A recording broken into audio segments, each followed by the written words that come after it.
Hey, so today I want to talk about a few things that don't matter in business, things I wish I knew 10 years ago when I was still in school at University of Central Florida. And I'm saying this video not to bash college and not to, take away anyone's dreams, but I'm just going to let you know, seriously, in the world of business. So whether you're still in corporate America or you're out of corporate America and you're starting your own thing, these are things that just do not matter. Number one on my list would be where you went to school. It really does not matter. Only times it matters is when they're specifically looking for an Ivy League person for a particular position at a corporate job. And so let me explain. So corporate job, think high skyscraper buildings, New York City, Silicon Valley, those type of tech firms, okay? They're going to want those Ivy League people. Anywhere else, not so much. And even with the tech ones, a lot of people are getting into software engineering, software development with no formal training whatsoever. So again, there's a lot of exceptions to the rule, but there is going to be certain management positions in corporate America where they do want that Ivy League person. So that's number one. Instead, you should focus on the experience that you're having, the real world experience. So I know it's one of those things where it's like, okay, I need my resume to get seen by the recruiters, but I don't have any experience because I was in school, and because I was in school, I don't have any experience. So, and I know a lot of the job descriptions say, 3 to 5 years experience right out the gate, but they're entry level, so it makes no sense. Trust me, I've been there. I was in the corporate world for quite a few years before I was on my own business. Okay. Anyway, the degree you have, the major doesn't matter. As long as you can articulate on the resume and during the interview that you know a little bit or enough about what it is that they're hiring for, you'll pretty much get the job. As long as you're on time for the interview / 5 minutes early. If you're 15 minutes early, you're a little bit too eager. If you're 30 minutes early, you're way too eager. Never be an hour early for an interview. If you're running late, communicate with the HR person or whoever set up the interview and let them know, hey, I'm running late, something happened.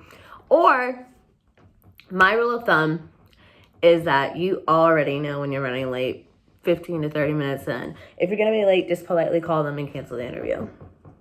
It's better to do that.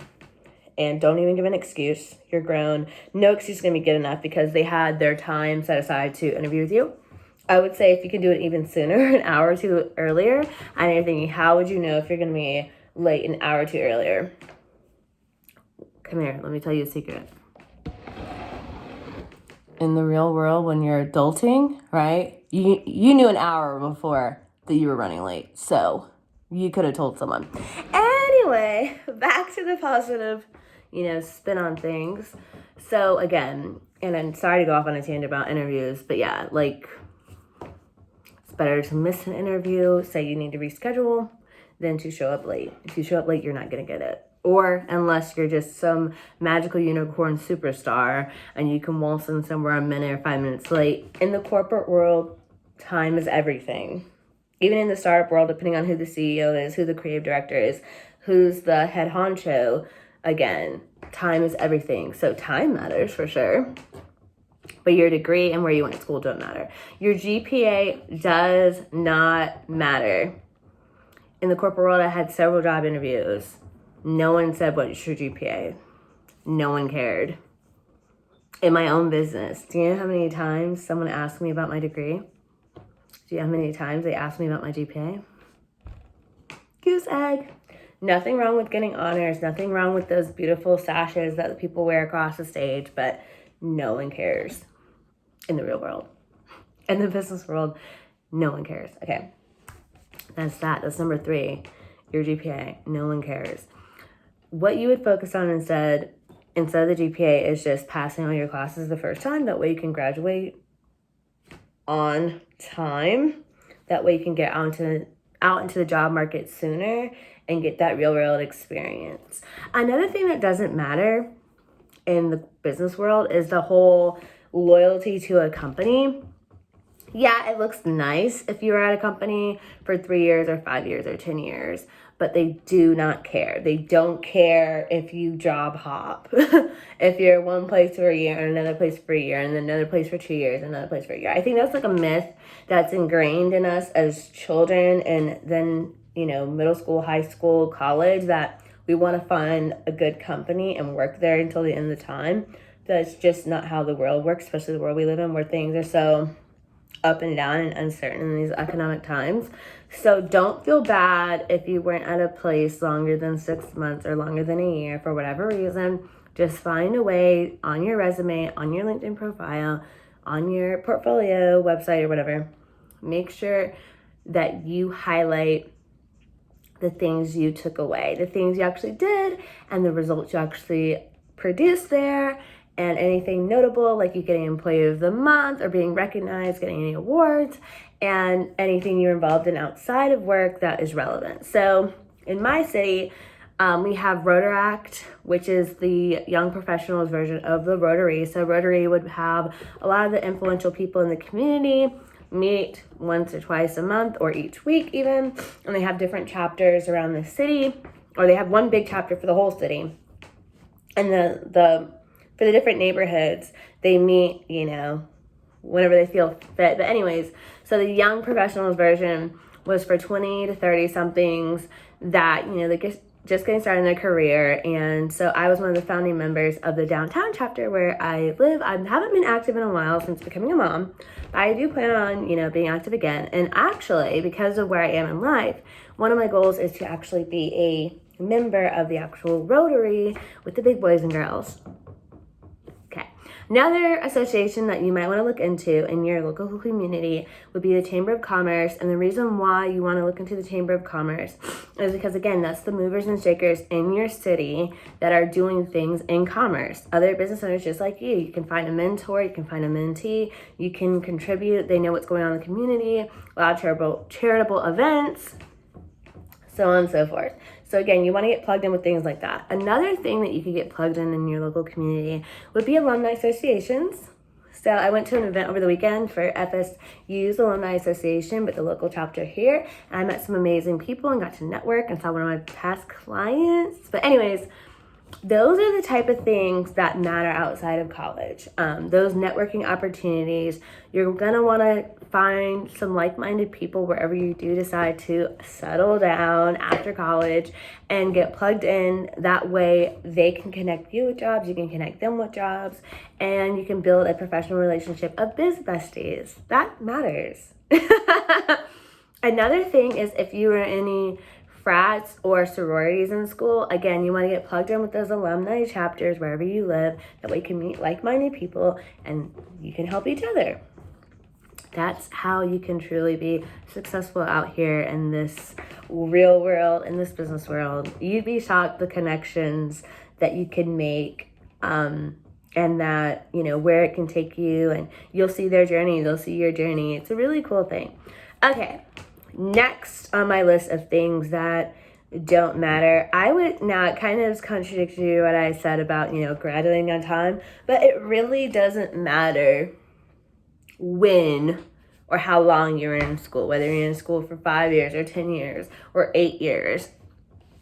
Now, it's up to you if you divulge that information, but I've never been on an interview and then been like, when did you graduate from high school and when did you graduate from college? Like, anything before college does not matter. They're not asking you where you went to school. They're not asking you your high school GPA. Again, those are myths that people come up with to scare little high school children into being perfect straight A 4.0 students. Like, no one asked me where I even went to high school. No one asked me what my high school GPA is, especially this far into the game. It's like, okay, do you have a bachelor's? Do you have a master's? And okay, where'd you go to college? Usually they're asking those questions, and that's something I will say. Usually they're not asking those questions to see where you actually went to school. They just want to see your social skills. Can you speak in a complete sentence? And so that goes back to my VIP kid days. There's two types of people during an interview. There's the person that you say, hey, where'd you go to school?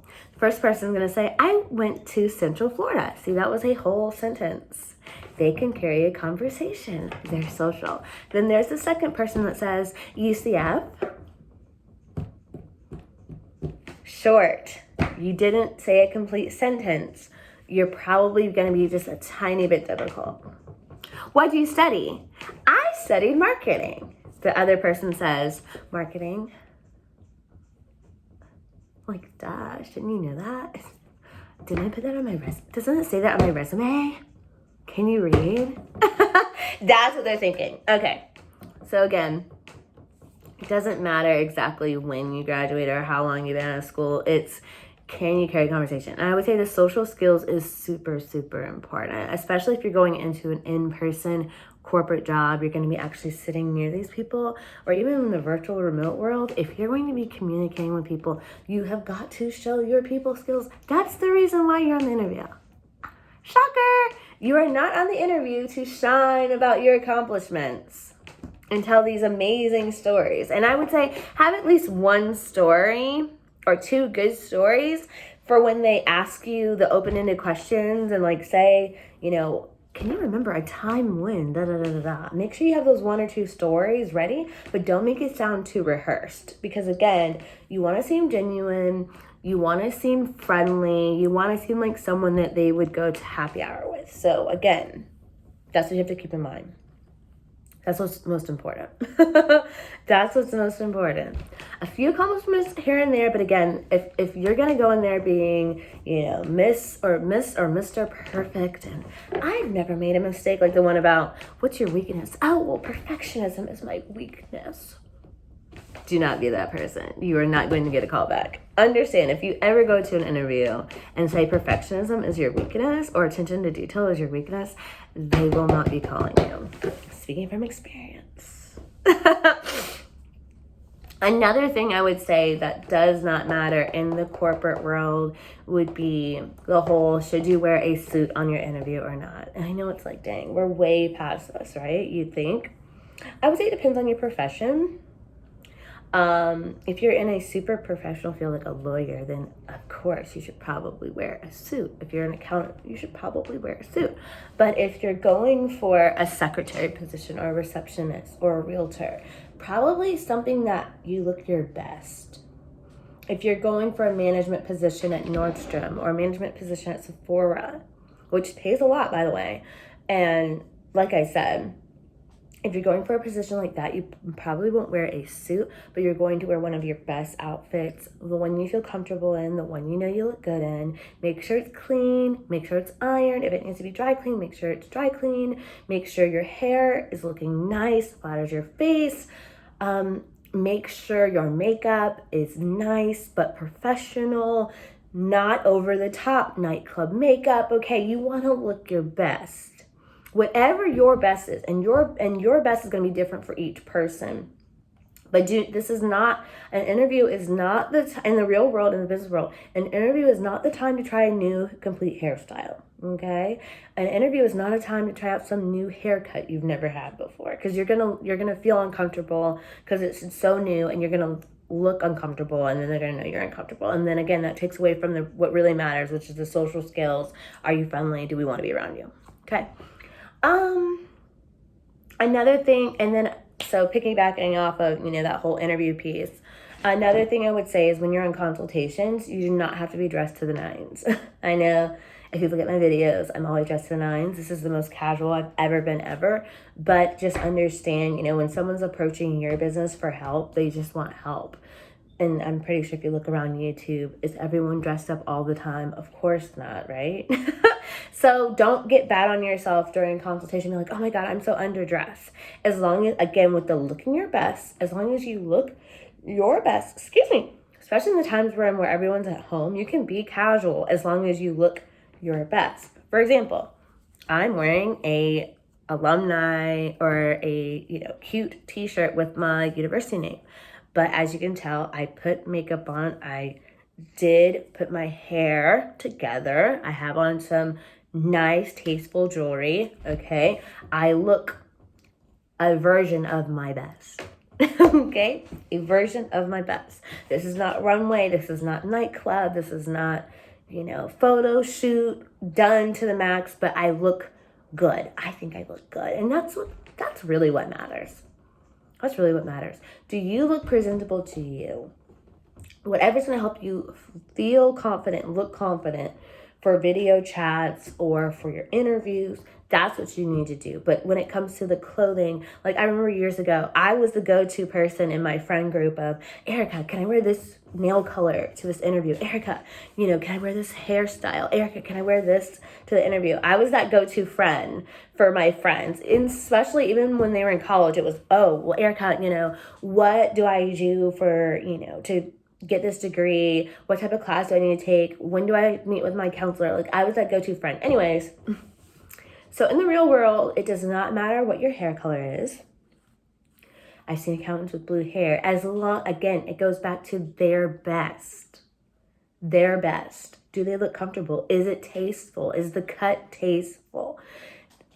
Something else that people think matters is the whole tattoo thing.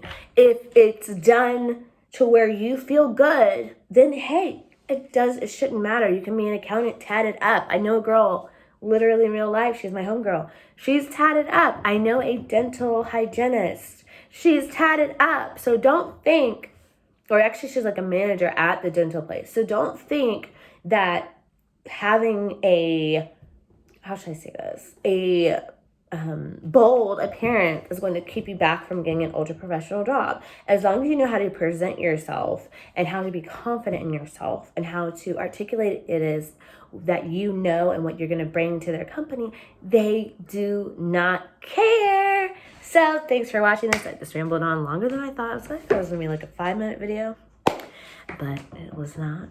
But thanks for sticking around this long. Let me know in the comments below what your favorite part was. I hope this helps you in your journey of either being your own business owner or, getting that corporate job you want.